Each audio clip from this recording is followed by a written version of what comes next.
Hello everyone and welcome.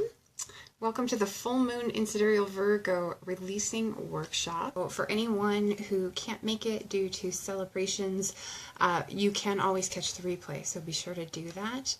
You can still do this practice even tomorrow and the next day. So don't feel like you're going to be missing out if you're not doing it this evening due to your own observances. And I'm really kind of excited about tonight's full moon releasing workshop. It's one of my favorite practices that we do here in the group. But for those of you who might be new to the practice, I'm Phaedra. I'm the astrologer and artist of Mystick, Physick, Astrology. And I use Western sidereal astrology to help you reconnect with your soul purpose and remember why you came. And my main aim in doing the videos that we do here in Sidereal Insights and on the Mystick Physick Astrology Facebook page is to provide guidance on how we can use the transiting planets, the energies of the transiting planets, to affect our lives in a positive way. And so I'm always here to kind of give you guidance on how and insight on how things can play out as we experience these transits, and ways that you can use different energies, whether they're challenging or even easy, to further what your goals and dreams are in life. And what I want you to do tonight is grab your pen and paper.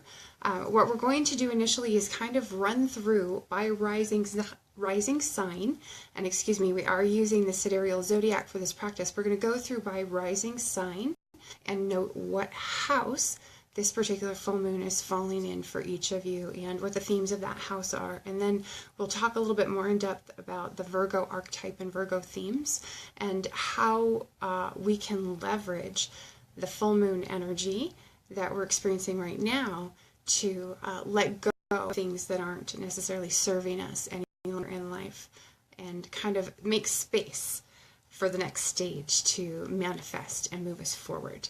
And so grab that pen and paper. If you don't have your sidereal rising sign, you can get your chart calculated for free at mystickphysick.com/sidereal tools.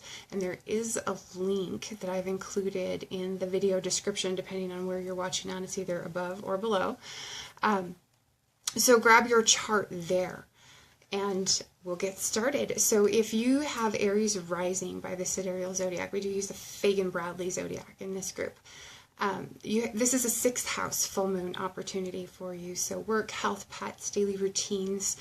This is a good place to address habits and diet and organization and productivity topics. If you have Taurus rising, this is a 5th house full moon for you. And so that would be true love, creativity, romance, children, risk-taking ventures, sports and hobbies, things that you do for pleasure and recreation. For Gemini, it's 4th house. So home and family, real estate, parents, those are 4th house concerns. For Cancer rising, this is a 3rd house full moon. So local travel, local communication, activity that's going to be taking place nearby you, perhaps involving neighbors, siblings, extended family like aunts and uncles and cousins, that sort of thing. And also writing and communication, teaching perhaps. For Leo rising, this is a 2nd house full moon, so this is around earned income, expenses, possessions, money that you earn by the work that you do every day, rather than money that comes to you through other people or through investments that you might hold. And if you have Virgo rising, of course, then this is a 1st house full moon for you. So this is very personal energy and has to do with your sense of self and your self-expression, and also your appearance, your physical body, that how you dress, how you behave in the role that you play in the world. For Libra, this would be a 12th house full moon. So this is much more private, personal, but much more intensely personal, privately personal. The 12th house rules our unconscious mind, so this can potentially have to do with beliefs that you hold. It also has to do with retreat and seclusion. when we withdraw away from the world. And it's also related to private life and secrets. So that's the full moon, the way that full moon will express for you if you have Libra rising. It's in your 12th house. So for Scorpio then it's 11th house. And so that's more organizations on the social side of life. Friends, activities that you do for the greater good. So things like volunteerism can fall under the 11th house. And also your hopes and dreams. So your deepest held hopes and dreams. For Sagittarius, it's 10th house. So that's career and professional life. The very most public part of your life, your reputation, rewards, honors, where you get recognized for your achievements. That's the 10th house. And for Capricorn, it's a 9th house full moon. So broadcasting, long distance, international travel, law, religion, higher education, things like that. Hi, Jonna. It's good to have you on. She says, oh, this one is on the 12th for me today. Makes sense. Yes, I was actually thinking about how this one is expressing in my life today. And I was hoping that that we could bring that up and maybe talk about that a bit. Like, what is coming up for you? What are you observing happening for yourself around this full moon in Virgo? And so, yes, I'd like to touch on that. Let me speed through the rest of the signs and we'll circle back around. For Capricorn, we were saying 9th house. So this is publishing and broadcasting, long distance communication and travel, things like that. And then for Aquarius, 8th house. So financial house, but having to do with other people's money. Not money that you've earned, but money that comes to you through your partner, through inheritances, through windfalls, bonus or commission income. And it also has to do with debts, taxes, money that you owe other people, so your own financial obligations. And then Pisces, this is a 7th house full moon for you. So it has to do with marriage and business partnerships, your relationships with other people in general, how you relate to other people. And so that's where you'll want to focus tonight's releasing practice. So share with me, if you would, in the comments, and even if you're catching the replay or if you're watching this on YouTube, please feel free to share in the comments how this particular full moon has expressed for you. What have you noticed around it? For Gemini rising, for me, that's my sidereal rising sign. This is a 4th house, and it's kind of funny because we have Mercury retrograde right now, we have Jupiter retrograde right now, and I had set all my best intentions for how I wanted to use those retrogrades to kind of move things forward, and plans that I hope I can still pull off while we still have the retrograde active. I want to redo some things with the website. There's some other things that I want to go back and redo on the back end of my business, and I haven't yet taken the time to do that. And for me, that has more to do if I were using the full moon as an expression of my sun sign. But instead, I find myself finishing up some unfinished home improvement projects very heavily involved in that this past week, which is not necessarily what I intended, but as I was reading through our list tonight, I see that that's Gemini is the 4th house. So that's how I'm actually experiencing it right now. So hopefully the rest of the full moon energy I can use the way I had intended, but still get my home-related projects wrapped up. But I'm curious, Jonna, if you can share what has been coming up for you around the full moon, around the 12th house, or even around, if you're feeling it through your sun sign. That would be an interesting way to talk about the full moon in Virgo, especially while we do have Jupiter and Mercury retrograde, because that does kind of puts a particular spin on the energy that we're feeling right now. It's going back and wrapping up unfinished things. It's taking care of unfinished business, and that's been a big expression of what I've been seeing in the last week, for sure. But diving into other ways that we can experience this full moon. So if you want to think back to 6 months ago when we had the new moon in Virgo, so this is back in September, right around the 20th. Something may have kind of taken root for you or started around that time that's coming to an end now. And if that's happening, this is a totally appropriate time to go back and look at wrapping up any unfinished business with whatever that is, especially within 10 days of the full moon, which just took place early yesterday morning. I want to say just after 8:30 Eastern Daylight Time. But talking about the Virgo archetypes. So Virgo represents service, and being the sign opposite Pisces, it's not the selfless service that Pisces represents, but it is the service that we do in the world. It's the service that we do for our fellow man. It's the service that we get compensated for. So it includes the work that we do every day, and work that we do for pay, and those who serve us, excuse me, so our own employees, perhaps pets and service animals, folks that we hire personally. Virgo is also the healer.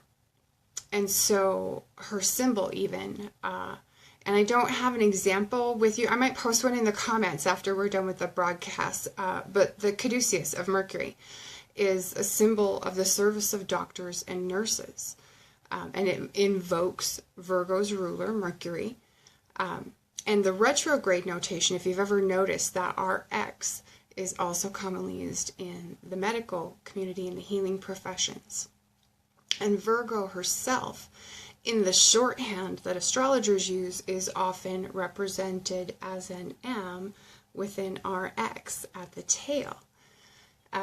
And so you may come across that in your astrological explorations. And so this is the same shorthand that's used to denote a prescription.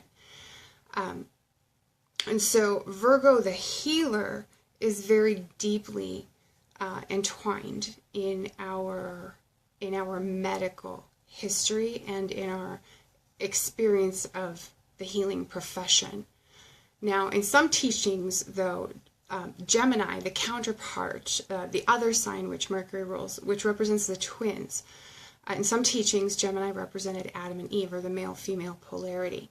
And in that polarity, Virgo can rightfully be considered the expression of the feminine half of that mercurial influence, as opposed to the messenger archetype, the communication archetype, which is Mercury through Gemini, if that makes sense. And Gemini is masculine.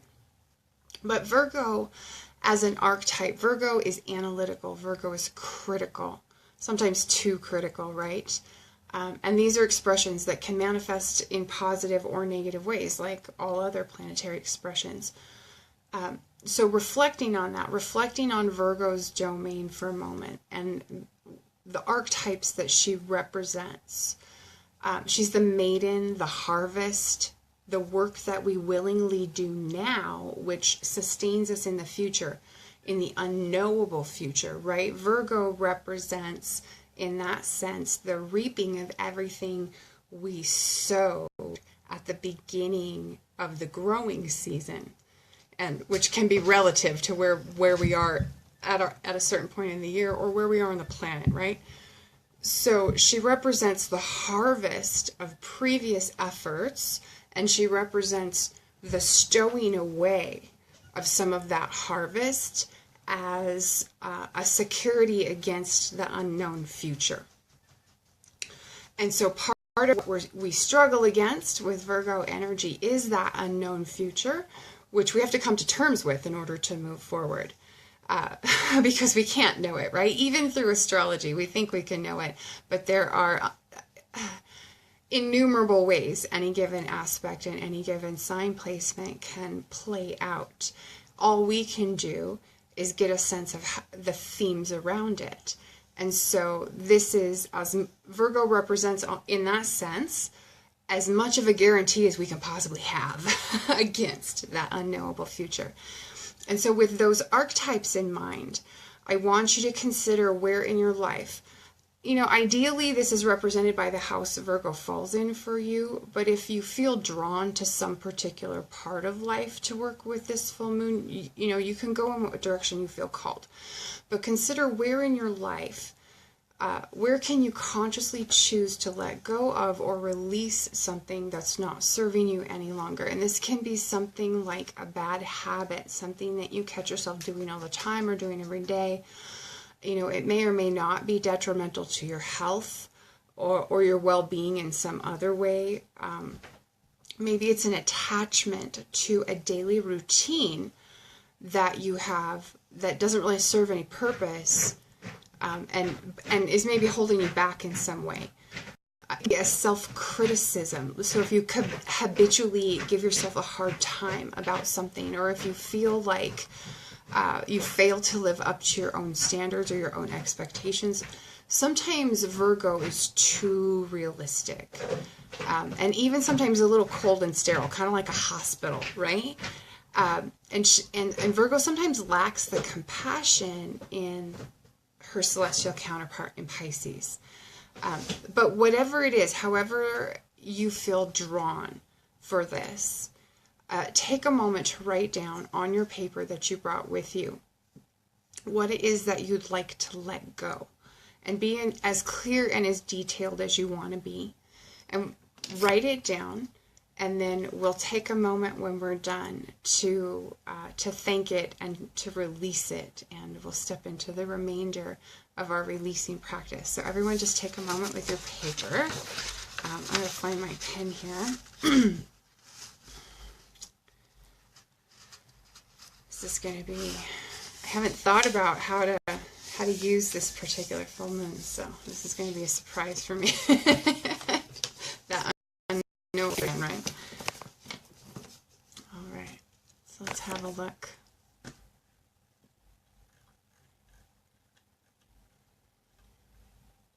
I love with the 12th house, especially, Jonna, because it has to do with unconscious mind and our own beliefs. It's a great way to use a full moon in the 12th house if you can identify if there's some sort of limiting belief that you've been carrying around, maybe something that you picked up when you were a kid from the adults in your life, but something that you heard enough times that you've internalized it. If there's something like that that you can consciously identify, this is a wonderful full moon for letting that go. So Jonna says, oh, that's your comment popping up on the browser. The browser's running a little slow today. Virgo energy intimidates you. Gosh, I'm not sure what to give you there. Don't let it. I can see how that could be the case, because Virgo can be hypercritical, and it's a very direct power in a sense. It's very no nonsense in some ways. But at the same time, all of that, I think, in a healthy expression of Virgo is, I want to say, it comes from an innocent place. It comes from a place of good intentions, if that makes sense. Not necessarily from a place of manipulation or a place of, I'm trying to think of other examples where it could be more negative or less helpful. I think it's, in most cases, if it's a healthy expression of Virgo energy, that directness and that no-nonsenseness is it's all with our own good at heart, if that makes sense. But where we're experiencing the ruler of Virgo in Pisces, that's kind of flavoring this particular experience of it. Pisces is the complete opposite sign. It's the polarity. And the polarities, and some to greater or lesser degrees than others, I particularly think that the Scorpio-Taurus polarity and the Virgo-Pisces polarity are probably two of the strongest. It's kind of a push-pull dynamic, right? There's a tension there. They don't really cooperate very well. And so with it being in Virgo, but also in your 12th house, it's going to feel a lot more like a Pisces full moon for you, Jonna. But it's going to be flavored with that Virgo business-like attitude, right? Of just like get her done type, if that makes sense. And so that's where you're feeling it, I think, a lot in that day-to-day stuff, the practical day-to-day stuff. I'm glad that makes sense. I'm hoping it comes across if I'm communicating it well. Thanks for joining us, Amanda.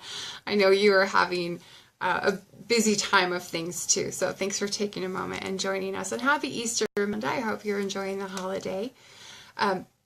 So we were just talking about the Virgo archetypes and how this full moon is expressing and how we can use it. And so I'll recap a little bit, and while anyone who's on and watching, if you've already caught this part, if you want to go ahead and start writing down what it is you'd like to let go of, go ahead and get started on that. But with Virgo, the archetype that we kind of want to focus on here are the archetypes where Virgo represents service, the work that we do every day for pay, the work that we do in the world that serves other people. Service in terms of those who serve us. So our own employees, people that we hire, our pets. Virgo is also the healer. So we're talking about the healing and health archetypes. So not only our own physical health, but also the doctor and the nurse, those archetypes. And we also want to explore this full moon in terms potentially of the female side of that male-female Mercury polarity. Female being receptive, female being nurturing, also being about the fecundity of the earth, right? Virgo is the harvest sign. And so right now we're talking about harvesting, reaping the results of work that we did months ago, using those resources, stowing away for the unknowable future. And so this is part of what we're exploring tonight. And so with those archetypes in mind, consider where in your life, if you will, that you can consciously let go or release something that's not serving you any longer. And so what we were talking about, Amanda, for instance, is this could be something like a bad habit, an attachment to a daily routine that you might have that might be holding you back in some way. So if you have this habitual thing you do that doesn't really serve any purpose that you could let go of, to make room for something that is more helpful or more healthful or more beneficial in your life.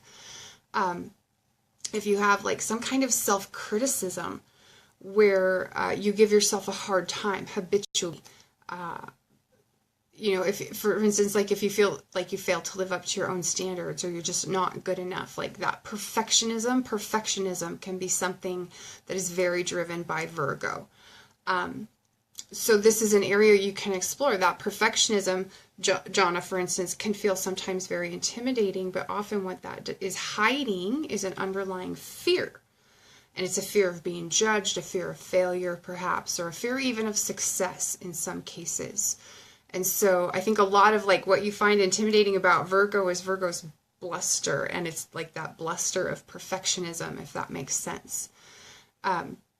But we're talking about Virgo being overly realistic.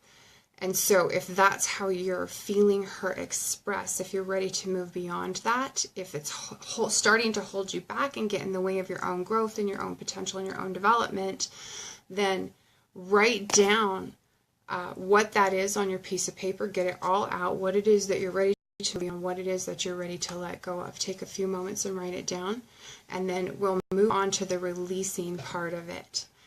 So go kick that perfectionism's butt, Jonna. And I'm gonna, let's see, Gemini, 4th house, what am I ready to let go of and move beyond? I'm gonna dive right into my releasing here. I was going to tell you, I have a link. I've shared it once before in the group. I'll share it maybe in the comments. I've mentioned in the past how cool it would be to like have music, right, to kind of get a little ambiance. And so like for you guys to, do whatever you need to do to get your space ready, to kind of prepare your space and make it comfortable for you. So there's this really cool website where you can stream like ambient sounds. And there's some really neat different atmospheres that you can create with some of these ambient sounds. And so I'll share it in the group so you guys can explore it and maybe pick out something that appeals to you to use during like the new moon and the full moon live streams when we're doing these kind of more personal exploratory practices. It's kind of fun. I've been using it myself, and I've really been enjoying the moods that I can create with it. But I'll shut up now so we can write anyway.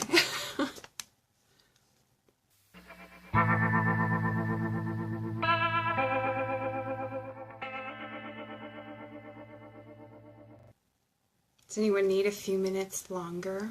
If you do, let me know.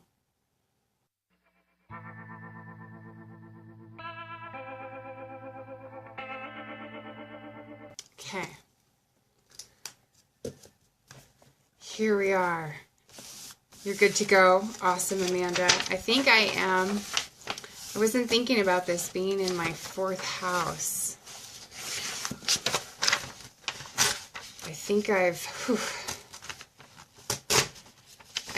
I've gone the right direction. So something I wanted to talk about this evening in terms of lunar practices. So this is all very kind of seasonal and cyclical. It's part of the natural rhythm of the lunar cycles, that a cycle begins, 6 months later that cycle ends. And then there's a period of rest. Just like in the spring you plant, you have a 6-month cycle of growth, you harvest, you have a 6-month cycle of rest, and then the cycle repeats all over. Well, we experience this every year. We experience this repeated throughout each sign of the zodiac, and we experience it repeated throughout each house in our chart as it happens in the signs of the zodiac. And so we haven't really talked about that a lot on these broadcasts, but I kind of want to bring it up to get you kind of thinking along those lines as you're deciding how you want to work with the full moons and the new moons, what projects you want to initiate, what things you want to wrap up and bring to conclusion so that you can move on. So as you wrap up and bring things to a conclusion, you go into kind of like a dormancy phase where you get the opportunity to take a break in that area of your life before the next new moon happens 6 months after the full moon, right? So that's kind of the general process. And what got me thinking about this is Virgo, right? And Virgo and the harvest, and so that cycle of growth and harvest, and then, you know, the winter dormancy period. So I was thinking about it in terms of seasons. And so I want you to really start thinking about, as you go into your new moon intention settings and as you go into your full moon releasing practices, think in terms of that bigger, longer term cycle. Just as much as you might think of smaller, more detailed projects that maybe don't take quite so long to bring to fulfillment. Because that can help you guide the bigger waves in your life, the longer term trajectories in your life when you approach it that way. And that's not the only way that you can approach it, but just kind of something I want to stir up into your brain while you're thinking about these things. As if you don't have enough to think about already, right?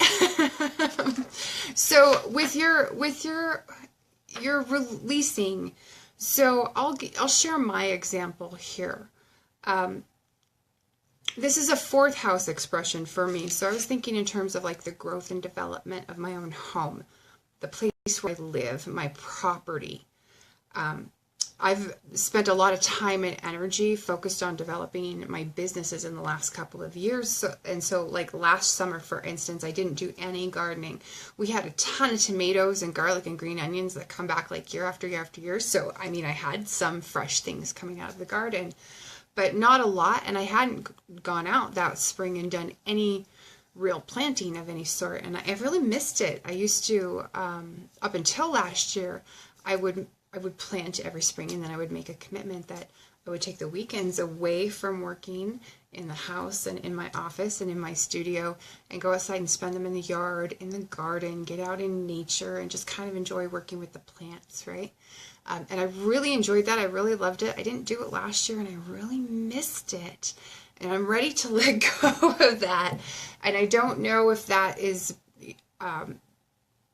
letting go of a sense of feeling obligated to work all the time or being chained to the desk, or workaholism. I don't know if it's that. If it is, okay, let's get rid of it. Ready to get rid of it, because this year what I'd love to do is open up that energy back up in my home and in my experience of my home, to do, you know, the gardening and growing flowers and planting new things, to watch them grow, and spending more time outside and spending more time enjoying the fruits of labors, right? Because we don't live to work, we work to live. So let's see. I'm going to back up and see some comments here. Amanda says, I'm so new to this, so the houses and all that are still a little confusing to me, but I'm learning as I go. If you can recommend any books to help beginners, let me know. Absolutely, Amanda. I have some books I can recommend for beginners, and I would definitely suggest, if you haven't yet downloaded the Quick Start Reference Guide from the website, grab it. Do I have mine here? This is my copy. I keep it in a little plastic sheet because it sits on my desk for like the whole year before I replace it. And I just print it out double-sided, and I keep it in this clear plastic protector. But it is a quick reference to go to kind of refer to what energies are represented by planets, by aspects, by houses, by signs, just to kind of give you some keyword prompts to think about when you're trying to understand a little more deeply how things might be affecting you, or how they might be expressing in your life or in your natal chart, you know, if you have your natal chart out and you're looking at that. But this can kind of give you a little bit of insight, and it can help you, like if you're super new, it can help you learn the terminology a little bit too. It doesn't really cover all the terminology that we might use, but it covers a lot of it and what we would probably talk about most commonly. But I'll think on that. I know I have some suggestions I could pass on for books for beginners for sure. So I'll maybe post some links to some. And I know even like the pinned post in the group itself has some reading recommendations. Those might be a little more advanced than more beginner, though I can't remember. It's been so long. I should read through that pinned post to refresh my memory about what it says. Jonna says, some of mine release weird, old and unhealthy patterns, habits, and beliefs that I absorbed in my childhood and carried with me. For example, a simultaneous fear of success and failure, and beliefs that I'll always be poor or unhappy, releasing the family curse mentality. Yes, sometimes the wounds that we need to heal are generational in nature. That's an excellent thing to touch on there. Also, the stuff I hide, 12th house, that's an expression of 12th house that probably needs to be released. Yes. An interesting way of looking at the 12th house, Jonna, and this might give you a little bit of insight here. So the first house represents the self, right? The ascendant specifically representing the physical body, and in some chart and house systems, the ascendant marks the beginning of the first house, right? The beginning of the self. The 12th house being behind the first is positioned in our blind spot, both literally and metaphysically.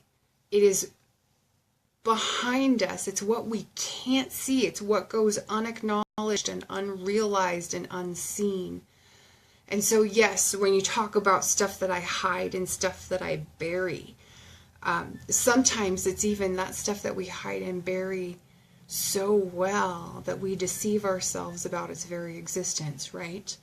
But it's what's in our blind spot. So we have to make a conscious effort to look at that more closely. And doing this with the 12th house full moon is the perfect opportunity to do that. And as you say, well, that is getting way deep. It is. It's getting way deep. I'm glad you like that reference. Very easy to read and understand, the Quick Start Reference Guide. I updated it a couple times. I added, when I first released it, it didn't have the orbs on the aspect, and I wouldn't normally include the orbs. I had a request to do that, and it kind of made sense, especially for beginners. Every astrologer has their own preference around what orbs they use for what, so don't take those orbs as a hard and fast rule. Take them more as a rule of thumb. And for some astrological systems, Sometimes a tighter or wider orb is more appropriate or gives you more insight. Sometimes too tight of an orb, you can miss things. Sometimes too broad of an orb, everything looks like it's relevant, right? So it kind of depends on what you're looking for. And so, but I did update it with the orbs if you didn't notice that. And then every year you want to log back into the website and get the new one, because I update where it has the retrogrades and the eclipses. I update those dates for each new calendar year. And then also the sidereal and tropical zodiac ingress dates. They can vary a little bit from year to year by a day or so. And so I update those for each calendar year too. So that way, if you want to make sure that you're always using the most current one, I update those and then I post them on the website. So if you've registered for an account, you can just go get the download, re-download it, print it back out. Amanda says, I'm releasing fear of failure. I have a weight loss surgery coming up, and while I'm excited, I've never been thin, so I'm afraid of who I will be throughout this journey. And that's a very important thing to bring up, especially with weight loss, because I think that's one that, pretty much we can all relate to. We all struggle with what we see are our own imperfections, right? And we're all our own worst critic, usually about everything, right? And so I think for a lot of us, there's a fear of failure wrapped up in that whole healthy weight and healthy body image thing. And surgery can be kind of a scary prospect. And I wish you luck. I think that's awesome and exciting and a great step forward. But you do bring up a valid point in the I've never been thin, so I'm afraid of who I'll be. It is a self-discovery process as you go on that journey of weight loss. And sometimes as you progress on it, things that you didn't expect to encounter come up and demand to be dealt with. And sometimes I think that's why we sabotage ourselves when we go on those journeys, because we encounter things that we didn't expect to have to deal with it. We're unprepared. We don't want to deal with it. And self-sabotage is an easy way to not have to deal with it. But that's a conversation that I've seen brought up in some of the weight loss groups that I'm in that is interesting, that you don't necessarily consciously think about. You're going to think, oh, I want to look like this, so I'm going to do all these things to lose weight and get healthy or whatever. And you don't necessarily think about all the other stuff that comes with making that choice and going down that path. We're all here for you. So as you go down that journey, please don't hesitate to reach out. And if you need help as you go, or if you need just, an ear, reach out to us, because we'll be here for you and be here with you as you go down that journey. And I'm excited for you. Jonna says yes, and so I'm sure that's about what we were talking about earlier. Amanda says, also releasing toxic thoughts that often trigger bad habits. Yes, and one that I've often found is, for me, and I think this has a lot to do with, I have a Capricorn sun, and I have Saturn in my first house, and Saturn can be very critical as well. And so for me, that self-criticism thing, right? That can trigger so many bad behaviors and bad habits when you feel like you're under this microscope, right? Whether it's perfectionism or not good enough or performance anxiety, right? There's ways that can express, that can trigger bad behavior when we're facing that. Jonna says, when things are better here, I would love to schedule a reading with you. That would be wonderful, Jonna. Let me know when you're ready. I feel kind of silly. I tend to have a lot of plates spinning at one time, and the horoscopes that I write are a really big commitment in terms of time. And so I haven't quite got as far on some things around my business as I want to. One of which is the fact that, I have my own website, plus I have the Etsy shop, and I have some things listed on the Etsy shop that I don't even have listed on my own website. I have some things on my own website that I don't have listed in the Etsy shop. So there's a bunch of different types of consultations that you can pick from. but neither place has the full selection all in one spot. And so I'm kind of embarrassed about that. I apologize. If you have questions about what kinds of services are available when you are ready for that, please don't hesitate to ask. I apologize because in that sense, things are kind of a mess, and I haven't had the chance yet to address that, although I do hope that I'll be able to do that, hopefully going into the summer. So we'll see, cross our fingers. If I do get to the point where I have everything updated so that it lines up in both places, I will let you know. So if you don't hear me say anything and you have questions, yeah, because it's not well organized between the two places, just so you know. All right, so let's move on. So we know what we're ready to release, right? Yeah, John says my sites are exactly like that. I'm glad I'm not the only one. Oh my gosh. I'm glad I'm not the only one, because sometimes like, oh my gosh, you still haven't done that. The same thing on your to-do list for like a month and a half, right? So what we're going to do with these things that we've written down, what it is we're ready to move past and let go of and move beyond, we're going to state aloud our intention to do that to the universe, to God, whatever it is that you believe in, wherever you're drawn spiritually, align it with that for you. But you're going to state aloud your intention to release this from your life and from your experience, no matter what it is, whether it's a bad habit or a belief or whatever, or experience, grief, sorrow. It could be a person that you're ready to release, right? And so I'm ready to let go. This is what I wrote, and I didn't necessarily have the best and most eloquent choice of words here, so cut me a little bit of slack. But I'm ready to let go of stagnation and growth in the growth and development of my living and my property. I'm ready to let go of neglecting my garden and my creative home projects. I'm ready to use what resources I've already accumulated to beautify and restore my home. So I'm ready to move past stagnation in the growth and development of my living space and my property. I think that was the key thing that I said there. I release this stagnation which no longer serves me. So for me, being single-mindedly focused on my business to the exclusion of everything else served me in the moment. It served me for that period of time. I'm recognizing right now that it serves me no longer. And I choose to release that single-mindedness so that I can move this stagnant energy through my home, through my living space, and start focusing on the growth and development of that. That's where I'm taking this. You'll take yours somewhere else, but you'll state aloud your intention in that way.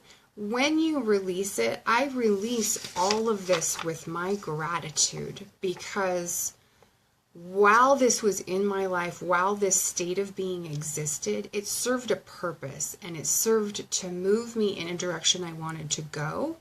I've just outgrown it. I've moved beyond it. I'm ready for the next stage. And so I acknowledge with gratitude the purpose that this stagnation served in my life. And I release it with that gratitude and with my thanks for those lessons. I release it with love. So what you'll do now, once you've stated aloud your intention, you're either going to burn your paper or tear up your paper. You're going to release it literally in that sense, to accompany the metaphysical, the non-physical releasing, the energetic releasing that we're doing here as well. And so I encourage you, if you're going to burn it, always, always, always do it in a fire-safe place. You can keep a fire extinguisher handy while you're doing it in your sink where you have a water source handy, a fire pit or place. I'm going to do this in my ceramic bowl right here. And you want to burn it completely if you're burning it. But like I said, you can tear it up. You could probably bury it. It's just kind of a symbolic moving it out of your life and moving it to a place where it's not influencing your life any longer. You're letting it go. And remembering, so we do this practice fully cognizant of the fact that matter and energy, right? These are things that they can't be created, they can't be destroyed. So we're releasing this.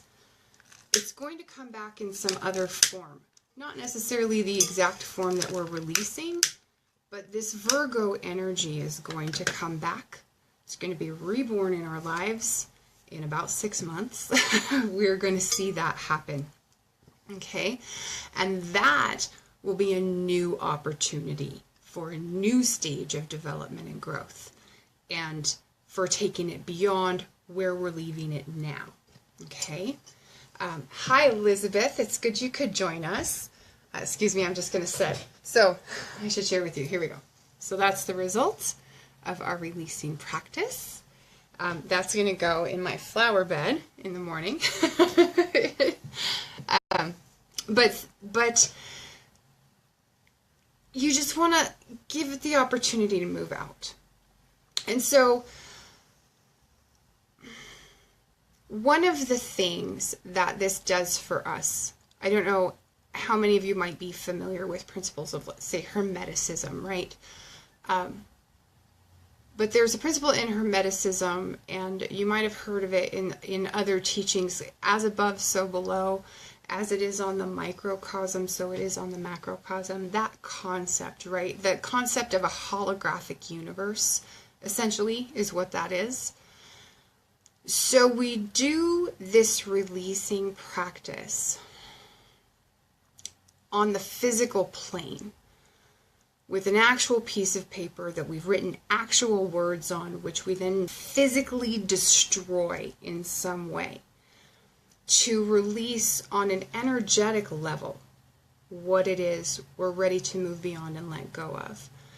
And what I want to highlight for you is that notion, that principle, that as above, so below principle, that holographic universe principle, that it doesn't matter how long you might have been struggling with this energy, this pattern, this bad habit, whatever it is, this perfectionism, this fear of failure. It doesn't matter how long you've been struggling against it.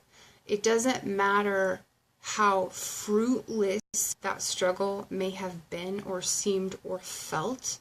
And it doesn't matter whether you've actually come to a resolution or a solution, or an understanding or an explanation. It doesn't matter at all. As long as you've emotionally reached the point where you're ready to move on, this physical act, which is symbolic in nature,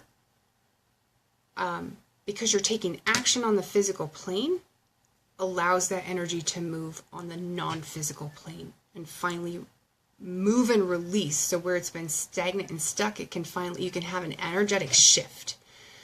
So like I was saying, it doesn't matter if you haven't found all the answers. You don't need them.